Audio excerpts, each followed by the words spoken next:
All right, and there it is. Thank you for joining me, everyone. Charles Moskowitz, live Monday through Friday, roughly 10 p.m. to 12 midnight Eastern Standard Time, as I broadcast here in Boston, Massachusetts. Let me just click another button here. And my guest this segment is Professor Donald T. Critchlow. He is a historian.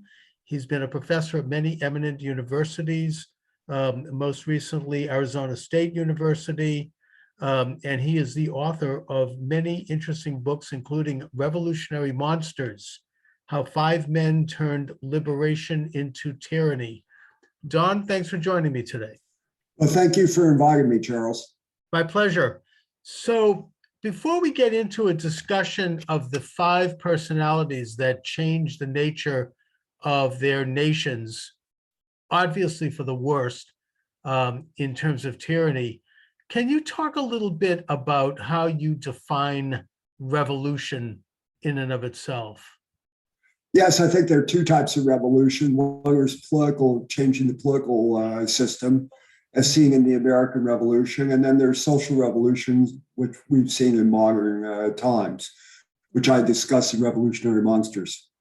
Right. So then the revolutions we're talking about here are political and social in that they were more than just a simple coup d'etat where you have a group of people seize power. This is more a movement that culminates in the seizure of power and that changes the nature of how a nation or a society is governed.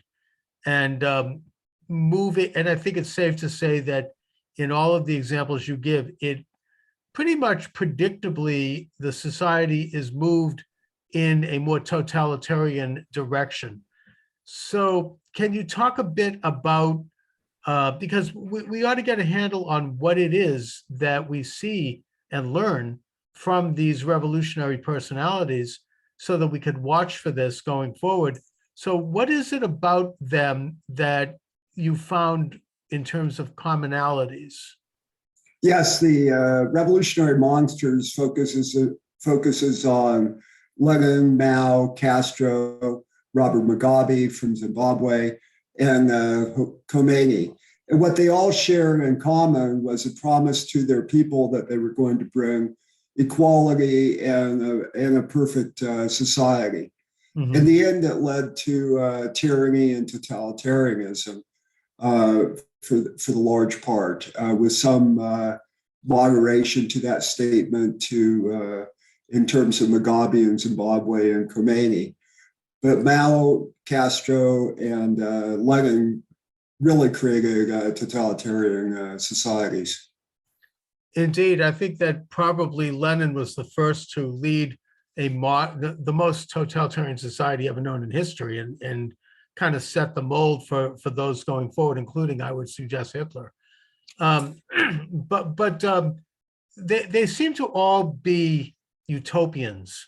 Earthly promise, this promise of earthly paradise to transform the people, to transform human nature, always with a kind of a vague and indirect claim for what the results are going to be. But yet they do appeal to enough people in their countries to be able to sustain their power, at least at first, or perhaps until they consolidate. So what is the pitch with them? I mean, how do they, and who follows them?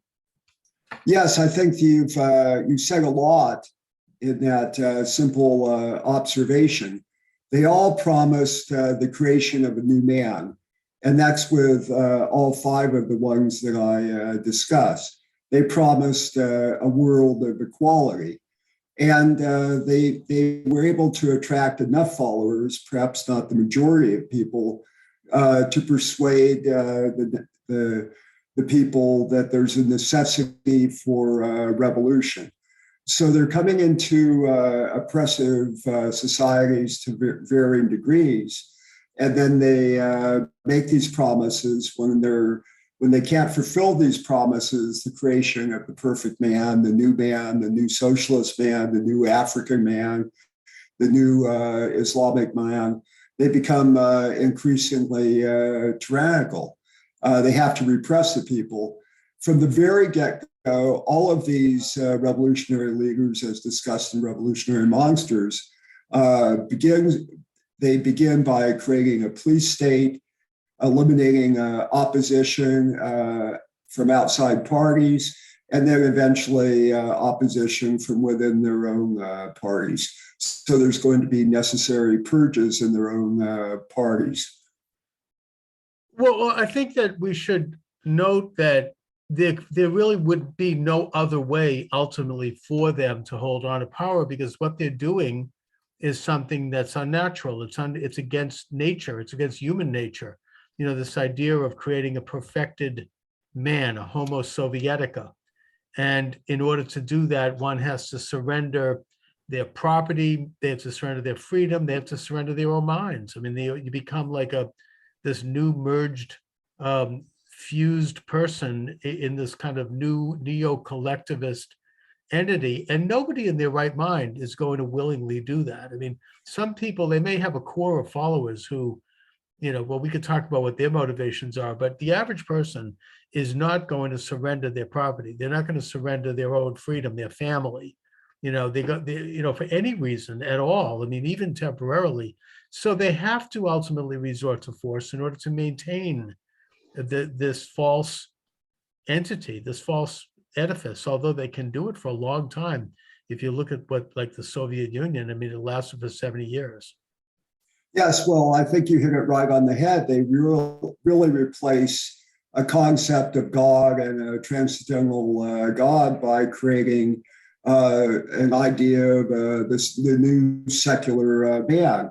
So it betrays historical experience, and it betrays our very concept of what human nature is, that is fallible. So it's not surprising that one of the first books that's anti-communist is a God that failed. They're claiming to be gods or representative of gods in the case of Khomeini. It's kind of almost like a neo-paganism in that, the Bible warns us about idol worship, about worshiping graven images, because that's really something that's invented and created by man. It's not divine. And that really the state imbues that false image with things, it speaks to the people through the false image, claiming that it's divine. And if you look at any of these movements, and if you look at these 5 individuals, there's the Führer principle. I mean, I would add Hitler to the group. I mean, this idea that the leader is like in heaven, descending from heaven somehow, that they have a semi-divine quality about them that separates them from everyone else, and that they can then anoint their aristocracy, their select people around them who carry lesser degrees but similar separation, some kind of divine, they make some kind of divine claim to authority. Yeah, I would. I didn't include Hitler because he actually comes to power not through a revolution, but through an appointment. Right. But what motivated me to write this book is an awareness I teach and I've taught for 40 some odd years. Yeah. And you really see many young people being attracted to utopianism, that we can have equality economically and in all kinds of ways. So a recent poll showed that 40% of our young people under 25 they think socialism is a good system. Right. And another poll showed that 40% of the young believe that there should not be private property, that should be held by the state. So for those who don't own property, the attraction of having the state own property is something that compels them toward a radicalism that we see in riots that we saw last summer, and the growth of increasing growth of left wokeism among our youth. And I think it's a severe problem. So I hope parents and grandparents will buy a copy of Revolutionary Monsters and give it to their kids and grandchildren. Exactly. We are at a turning point in our history. And I'm quite fearful of where the turn is coming. Indeed, you could leave it out on the coffee table when they come home for holidays, and maybe they'll leaf through it. You know, you talk about, I mean, you come from experience here. You've been a professor at major universities. So you've gotten firsthand look at this. And I wonder if it's a combination of just youthful, you know, immaturity in a way, people who are not yet mentally or emotionally or physically fully developed. They haven't really been out in the real world. And that these are the same people, quite frankly, that all of these totalitarians drew upon. I mean, the Nazi movement was entirely a student movement, almost. I mean, this is, you know, the communist movement was always that. I mean, any of these movements are. And so I wonder if it's that, or if it might be that, you know, the colleges at this point are really, I don't want to say controlled, but I would say dominated at least by old leftists who have worked their way up the route line starting in the 1960s and through a long march through the institutions, as Gramsci said. You know, they have weeded out and by attrition removed more conservative professors and thinkers, and they've worked their own kind up into the system to the point where now I think they dominate our academic and intellectual and even our cultural institutions to such a high degree that it's almost beyond redemption. Yes, it's just not the more liberal minded professors who were replaced by more radical professors of my generation. Right. Many of the younger professors now declare themselves Marxist-Leninists. So it's more than just progressivism. But I think this takeover of institutions and persuading the youth that there's a new future ahead, a utopian future that could be found in equity and equality is really being perpetuated by our K through 12 education. In the last 4 years, I teach large numbers of students through our political history and leadership program and as a faculty member in history. But I've seen a really decided shift among many of my students in the last 2 years, 2 or 3 years. It's really intensified. And combined with this is a general lack of knowledge. I had a student recently who told the class that he had never heard of the fall of the Berlin Wall, and he had not realized that Poland had been a communist country. I mean, it was breathtaking. Yeah. I get this kind of display of ignorance, and I don't blame the students for this. I blame the lack of education that's really seen through K through 12, in which promotes and addresses and emphasizes justice of all kinds, racial justice, environmental justice, climate justice, and so forth. Right. It's like a soapbox. It's like a soapbox instead of actually an institution where people can cognitively learn and develop the skills to think for themselves. You know, it's like a propaganda shop. And they don't read much except their phones. So they don't. Many of our young people really lack vocabulary and really a concentration ability to concentrate more than 10 minutes. So my grandson, who's 16, is in high school right now. He's quite good in math. Very well-adjusted kid. He's not a nerd, but he took history over the summer at his high school. And it was American history class. It was supposed to go up to World War II. They spent half the class talking about the Tulsa race riots in 1923. Half the class. So that's what it is now. Everything focuses on slavery. Of course, they are, you know, and it's very anti-American. They're not going to open the lens. I don't have a problem with talking about slavery, but they should open the lens a little bit and take a look at the modern forms of slavery, like communism, Take a look at the Nazi slavery. I mean, take a look at slavery in our own time. Let's take a look at slavery, shall we? And as far as professors who talk about being Marxist, my first question to them is, okay, when are you going to redistribute your salary? When are you going to redistribute that mansion you have down the street? I mean, from each according to his ability to each according to his need. I'm not as rich as you. Why don't you give me a share of what you have? Why? Because I want it.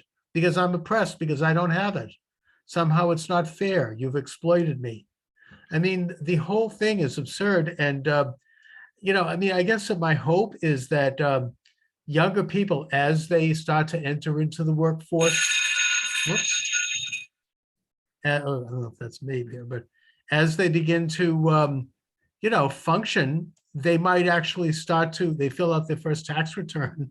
They might start to realize that there is a real world out there and that it's not, these ideas are just wrong. I mean, if they accomplish something, maybe they might want to enjoy the fruits of their own accomplishment. And by doing so, they're indirectly helping everyone else because they're creating wealth. That has a ripple effect. And it's not that to say that you shouldn't be charitable. You should. But I mean, the ideal, the most perfect form of charity, according to Maimonides, was when you help somebody help themselves. You give somebody something that enables them to then be sufficient and move into their own life. I mean, and thus have a certain sense of accomplishment and dignity, not this this fuzzy idea of some kind of a forced equality, which again, it's not natural, and it would require force ultimately to make that happen.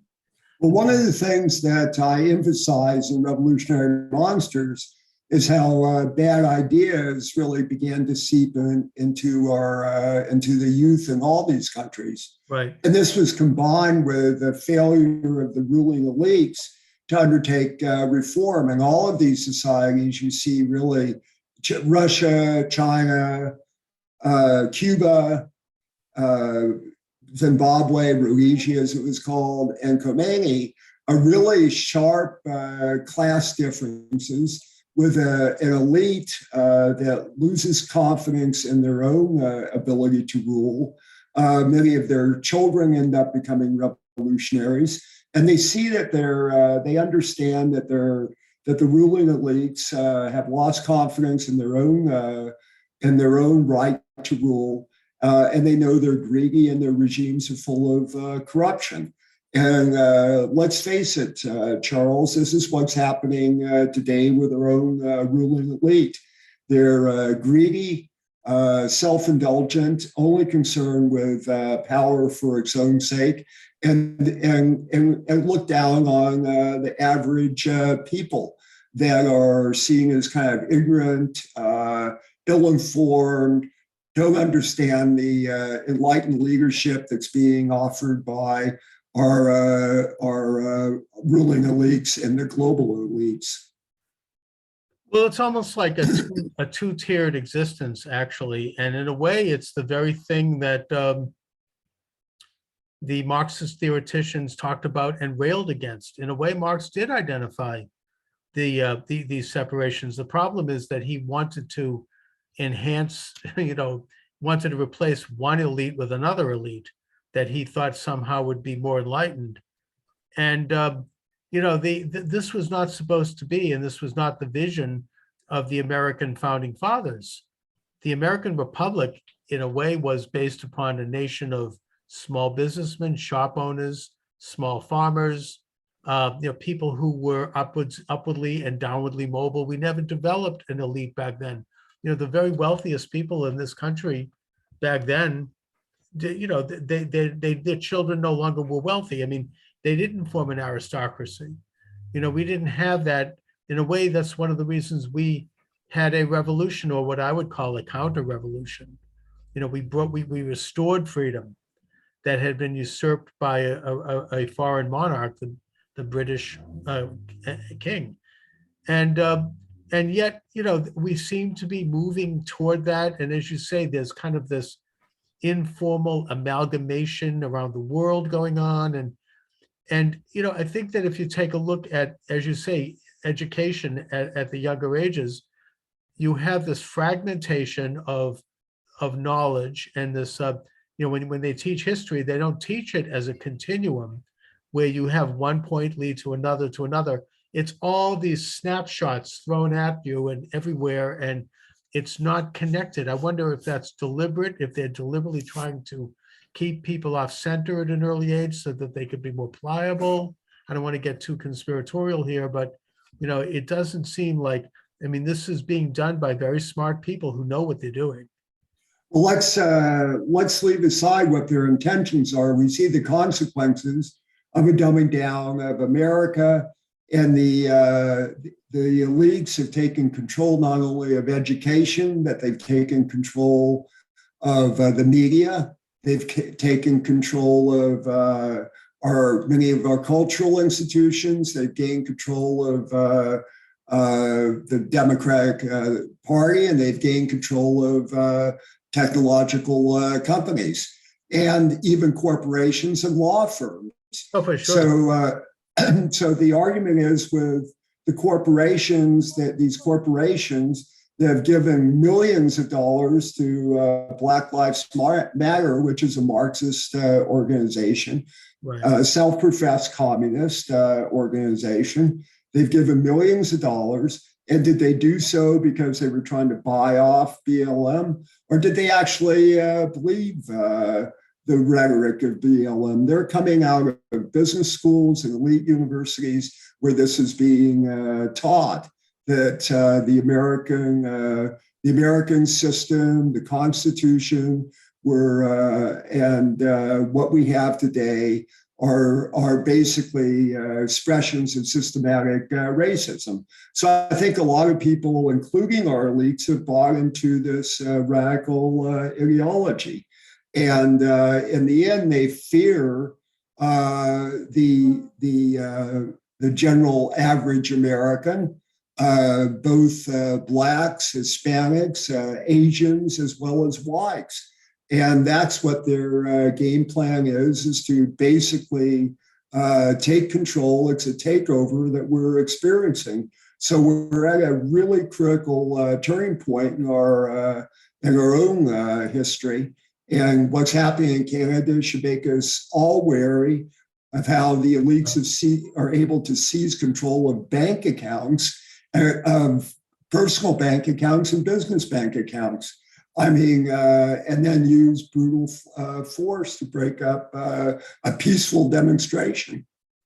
Well, I think that, I'm glad you brought that up, because I think that what happened, some of the way the pandemic was manipulated by the political figures who wanted to do things like remove President Trump from office by flooding the marketplace with millions of unsolicited ballots. We can't talk about that too much because I could get banned from YouTube. We know that. Which of course, right, that speaks volumes in terms of what's happened. That combined with the fact that I think had it not been for these truckers in Canada, and God bless them. I haven't been this proud of Canada since the Canadian ambassador, Ken Taylor, helped free hostages from Iran, right? Remember that? Right. Yeah. Him and a few personnel, they smuggled Americans at great personal risk into their homes when the Iranian mullahs seized the embassy, and they were able to hustle them out of the country. I remember, I still feel emotional when I think of the billboards that went up along the border. Thank you, Canada. Somebody stood up for America, And now here you have these truckers, which is a genuine workers' movement, made up of people from a cross section of ideologies and points of view and backgrounds. Religions. Races. Oh, yeah. And that is taking off all over the world. It's taken off in Australia, New Zealand, Paris, Israel. This is something, and it is going to happen here. And it's something that is, the left loves to talk about supporting workers, and they had their phony, right? Their phony movements like the Occupy Wall Street, where you had a bunch of college, trust fund kids sit around and spout riddles all day. And it was run out of a boardroom. But this is a real workers' movement. These are people who are saying, they're not anti-vaccine. they're not anti, they want to take precautions to protect their families, but they don't like these fascistic laws that I think are being put in place all over the world, that are going to force people to have injections into their bodies and to be locked down and to wear the equivalent of a burqa every time they go out. Again, Yeah, I'm well, not against the vaccine. I've been vaccinated, as has my family. We're all okay so far. And I'm not against putting on the mask. I do it myself if I'm going into a crowd. In fact, I've always been a little paranoid about germs anyway. So I get that, but it's not something that you want the state to use as a political football to go in and start to lock past these arbitrary laws that shut people down.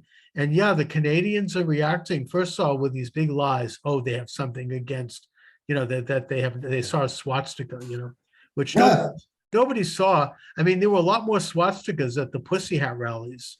Remember they would superimpose it on a map of Israel. Talk about offensive, or like yes. one of these Nazi caricatures of a Jew.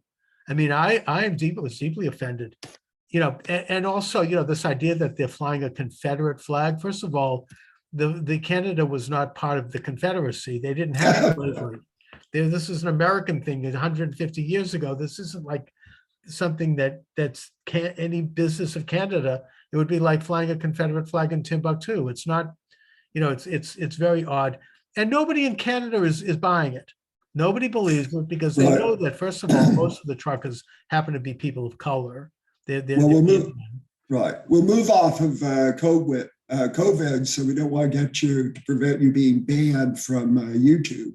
Yeah, let's move. But I just want to just finish. Let's also make it clear to your viewers that if you look at polling, the majority of Americans, increasingly Democrats, are opposed to Biden's economic policies. They're opposed to immigration. They're opposed to his Green New Deal, on nearly and the COVID policies. Right. So it's the majority of people, sometimes in the numbers of 70%, who oppose the Biden's handling of our southern border, the disaster. I'm in Arizona and I see it. I have friends in law enforcement and the Attorney General's office. We're seeing the consequences.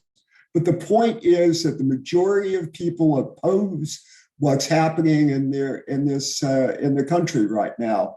And we have an elite represented by a doddering Biden and an incompetent vice president selected primarily for identity politics. And the majority of people are unified. We're not divided, and we're opposed to the radical democratic policies. So Canada, the Canadian protesters are representing this, and as you mentioned, demonstrations have occurring around the world. It's more than just COVID. People don't like the state mandates, but it's also something deeper. We don't like what's happening in our country right now in America. I completely agree. And I think that includes most liberals and most Democrats. And just to say about the truckers, they're succeeding, even if they're going to be arrested, and they are. There's a big crackdown going on right now in Ottawa, and it's pretty ugly. And I don't think that's going to be a good look for this government. I don't think that's going to work. That'll backfire. They're stealing their pets. I mean, these are in front of their children, and they're apprehending. And for animal lovers out there, they're threatening to euthanize the pets. And even more frightening is the seizure of personal bank accounts. Yes. I mean, this goes to show the power of the state. And they've not only frozen the business accounts for truckers, they've actually frozen other accounts for other businesses they're running. Personal accounts and business accounts. I mean, that's the power of the modern state. Trudeau is might as well institute Chinese social credit policy. Well, he has a certain resemblance to Castro, and I'd say that even more than just political too, but we won't go there. Look, the thing is that the truckers are waking everyone up, even if they lose, and God willing, they won't. But it is having a huge effect, and I think that's why you have governors who are backing down on these arbitrary laws. I don't think they would have otherwise. I honestly don't. I think they would have continued as long as they could. Yeah. Here in Boston, Massachusetts, where I am, I mean, we had a new mayor, Michelle Wu, who immediately Yeah. put in place a rule saying you had to show a card proving that you'd been vaccinated to go into a restaurant or a store or anywhere else. Nobody paid any attention to it. And this is liberal Boston, I might add. Nobody, Right. it's not, it's like Harry Doherty, the attorney general under Coolidge once said, the best way to get rid of a bad law is to enforce it. Yeah. Right? Nobody was going to look at that. Yeah. But Charles, I think people were waking up before the Canadian protest. And it was seen in school boards, it was seen in Virginia, and it was seen in all places where I went to school in the Bay Area. San Francisco voted out 3 of the radicals. And if people would bother the young before they read Revolutionary Monsters, go online and look at the 3 that were thrown out. They weren't just radicals. They were going hog wild over there. Yeah. Right. And look, I assume we all care about our children. And I think that particularly you're going to have a revolution of mothers, including liberal mothers, who I think are going to be in the vanguard, especially if I don't want to get into a talk about vaccinating children. I'll just mention, I think there's going to be questions about it. I don't want to say more because we'll get banned, but which of course speaks volumes, doesn't it?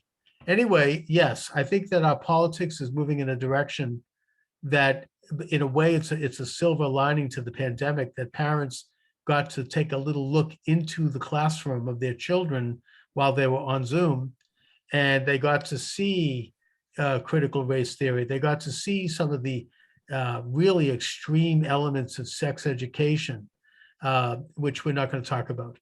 And they got to see some of the idiocy of some of the COVID rules in the schools. And that's why they elected Glenn Youngkin in Virginia. And I think that's why this midterm, we have to get a Republican Congress in both houses, and it has to be big. It has to be this has to be a historic takeover of Congress that will affect the next generation. It's going to have, and I would urge, Democrats, liberals, anyone listening to this program, I know you may not like Republicans, you didn't like President Trump, well, fine. But the point is that if we're going to ever get to the bottom of this scandal around COVID and find out exactly what happened and who was behind it and all of these things, it's going to have to be a Republican Congress to do that kind of investigation. Otherwise, we're not getting anywhere. So if you want to get your freedom back, you have to elect, even rhinos, you have to elect Republicans. Well, I'm in full agreement with what you have to say. I think the midterm election and the next presidential election are going to be important. But one of the reasons I wrote Revolutionary Monsters is because I see a cultural revolution having occurred.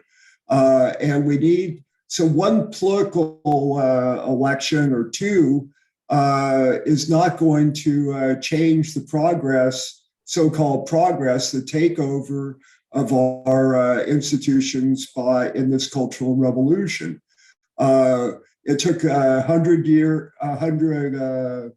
about 80 years, maybe 50, for this takeover to occur. And we're in for a long, long struggle to retake our institutions. And we're going to have to be strategic about it. We can't count on just one election or midterm or the Republican Party for saving America in a single stroke. We need to mobilize as a people. We need to be on the ground fighting locally wherever we can. And I also think, quite frankly, that we also need those of us who are religious, traditional Jews, traditional Christians, need to stand up and profess our faith in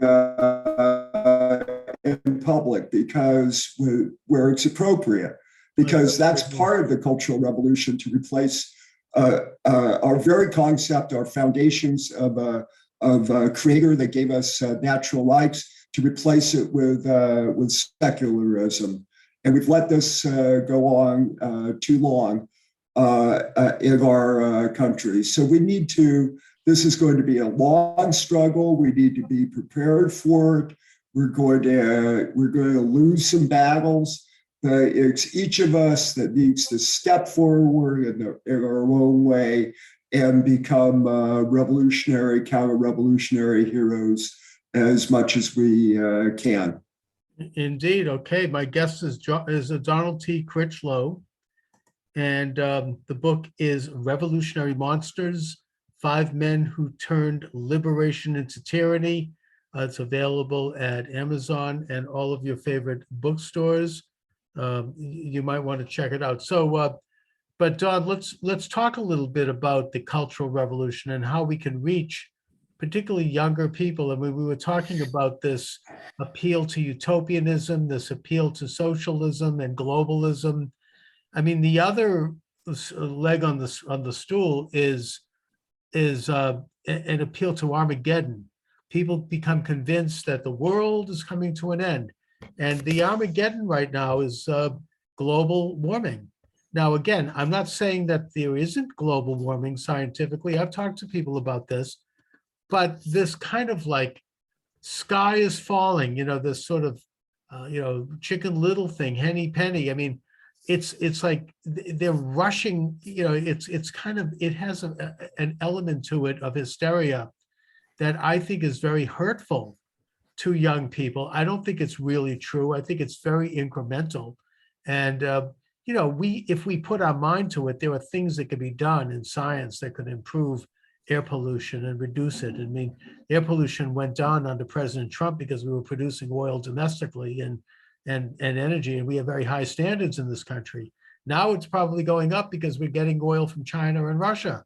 So, I mean, there is a oil's oil. The fact is that in terms of the atmosphere, clean air, in terms of clean water, we've made immense progress since the 1970s.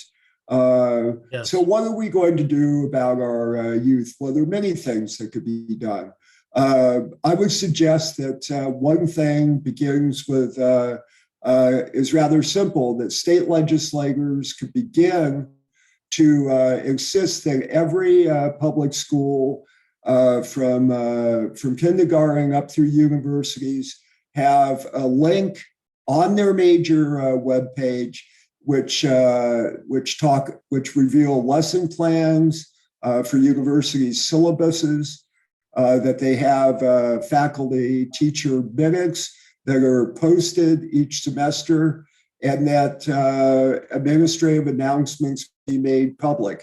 That allows access to the public. The more transparency we have, whether it's in over COVID figures, education, the environment, and what's going on in all aspects of our life, the better off we will be. Ultimately, democracy rests in the people, and if the people know things, that's going to that will begin to not only out the progressives that are taking control of our institutions, it will begin to temper them. If they know that the public is looking, they'll begin to scale back. That's the kind of thing that we need to think about strategically. Every public institution, University of Massachusetts, you have a number of public institutions there. Right. We should elect governors who appoint boards of regents, if that's how it's done in Massachusetts, it's done this way in Arizona, that are really concerned about education, concerned about foundational principles, and aren't just big donors who've given to get their man or woman elected, and then they could walk around and say that they were on the board of regents. That's one way of addressing education. We could do this with corporations, putting pressure on them. Boycotts are effective sometimes, but we can also do other things. Yeah, exposure, and mobilization. The left organized in a variety of fronts. Sometimes it was coordinated, but they had a mindset. We need to do the same thing in our communities through community activities. We need to begin to promote concepts of free enterprise, and it could begin with churches offering courses, a course or seminar or workshop on how to start your own business. We can invite those parishes, churches, synagogues, community centers, can invite average people, Black, brown, white, into something simple about how to start a business, which is quite complicated. Many people do, but that introduces them to the concept of free markets. So instead of just having a bunch of rhetoric, how free markets are good, let's begin to think of various ways and strategies to begin to instill and reinforce basic instincts that people have for economic prosperity, advancement, and caring for their kids. No, I mean, I think that, it makes me think of a lot of things. And this whole idea of transparency. I mean, I remember, I believe it was Arizona Congressman Shadegg. I don't know if you remember who he is. But yeah, I know his son quite well, actually. There you go, because I remember he introduced a very interesting bill. And Arizona seems to produce some very interesting politicians, in that they're a little bit outside of the mainstream. I mean, they're more free thinkers. And he put forth a bill in Congress that would require that every congressional piece of legislation be no more than 3 pages, be no more than 3,000 words, be put online so everybody could see it. And so you could have high school civics classes look at it and debate it and discuss it. And that it would remove all this kind of where you get, I remember when the Obama health bill, Nancy Pelosi said, if you want to find out what's in it, you have to pass it to first. It was like thousands of pages. It was like reading an encyclopedia. Well, speaking of education, I think one of the things that could be done is we could begin to rethink credentialing, the credentials for who's teaching. Do we really need PhDs in most colleges and universities teaching U.S. survey and undergraduate courses? We used to have MAs. Why not have retired people in business teaching community colleges? Well, they can't. They don't need a degree. I remember. So we have it. Yeah, I remember David Rudnoy, the late talk show host, used to talk about that he would have liked to have done a little teaching in high schools, but he couldn't because he didn't have he did have a PhD, but he didn't have you have to go through this kind of process where they give you a certificate. And in order to get that, you have to be properly, frankly, on the left. And you have to, there's a bit of a little ideological hazing that goes on, and that they control the credentialing, which is powerful thing. Education departments, for the most part, are really not good, but they turn out the school teachers. There's and quite frankly, some of their courses are pretty ideological, kind of underlying ideology, but most of it is mindless.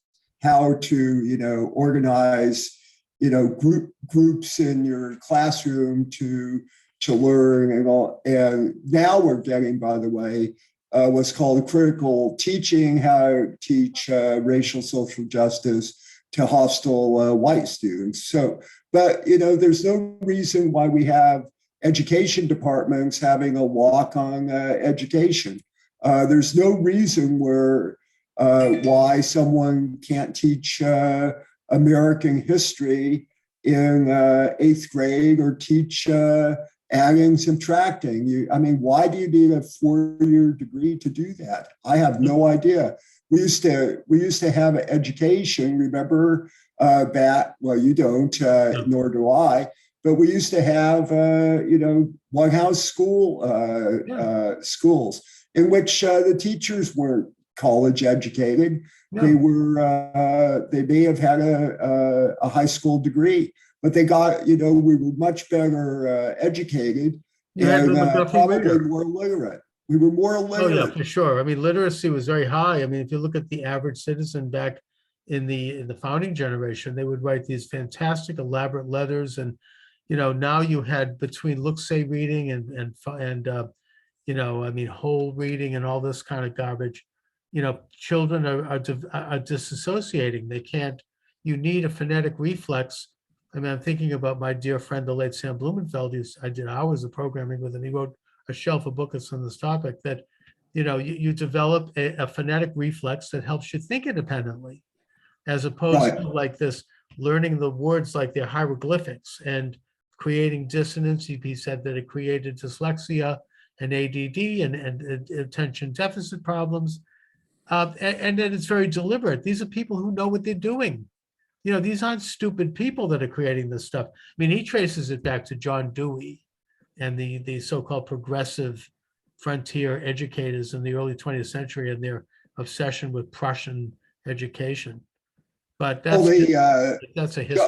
I don't know if we could, I don't know if we want to get into John Dewey, but he was an education teacher at Columbia University. And basically he created the model for teaching. And his major goal was to basically a kind of a collectivist thinking where you had communitarian kind of outlook, in which you rejected higher principles of the Constitution or religious education.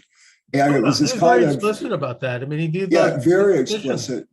And that he wanted to replace the father-headed family with the state. He's very. There's books that he lays this out in no uncertain terms. I mean, that religion was a superstition that needed to be exorcised out. That he talked about this idea of fusion, which was like and other concepts. And he is the father of the progressive outlook. The progressive outlook is basically looking down on the masses. They're superstitious, ignorant, and a view of themselves as enlightened.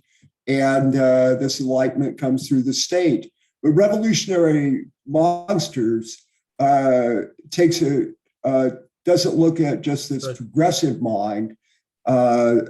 Dewey was not a Marxist. He was not a communist. He was a socialist. Yes. But it looks at this revolutionary mind of Lenin, Mao, Castro, Mugabe, and Khomeini that see something more severe, something more tyrannical, and something more than misguided, gradual change through progress. And that's what I fear is occurring among our youth today, is a kind of this attraction to radical transformation and a lack of understanding that you have, that any reform needs to be gradual. It has intended and unintended consequences, that the world is not one of black and of severe colors, black and white, that there's a lot of gray in history, and complexity to humankind. Our generation, young generation, does not understand the tragedy of war, famine, and revolution. They have pervaded history throughout the centuries. Americans do not understand the tragedy of war, the tragedy of famines, and the tragedy of revolution. We live in an exceptional time in an exceptional country, and we're losing track of that. We're losing our youth. That's why I wrote Revolutionary Monsters. It's short, it's readable, it's relatively priced at $21. You could get it cheaper on Kindle. But that I want people to read this book. I did not write the book for my retirement. For one thing, I'm not retiring as long as I can still bug my colleagues, my leftist colleagues here at Arizona State University. Oh, no, they need you there. And this is important work. And I urge people to drop this book on the coffee table, as I said, so that the kids will look at it and they'll peruse it and maybe get involved in something that's outside of what they're being fed. Hey, you're in Boston. Why don't you have your friends give it to their woke next door neighbors and leave it on their living in their mailboxes or their mail chutes, and just that will make them even more conspiratorial minded that there really might be a white supremacist living next door. Sure. Right. Yeah, right. I mean, the normie neighbors, and leave it. Drop a copy over at Starbucks too while you're at it. Right.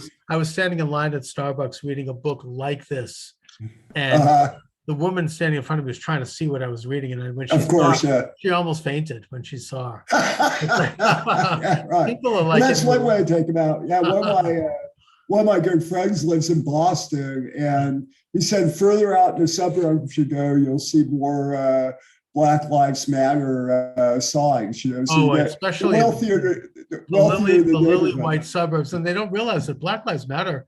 They can no longer do fundraising in California. They're so corrupt, right? And even the California district attorney is saying, "Where are the millions of dollars that $60 million they were lost? 60 million. I mean, the money was supposed to go to help Black people, I think."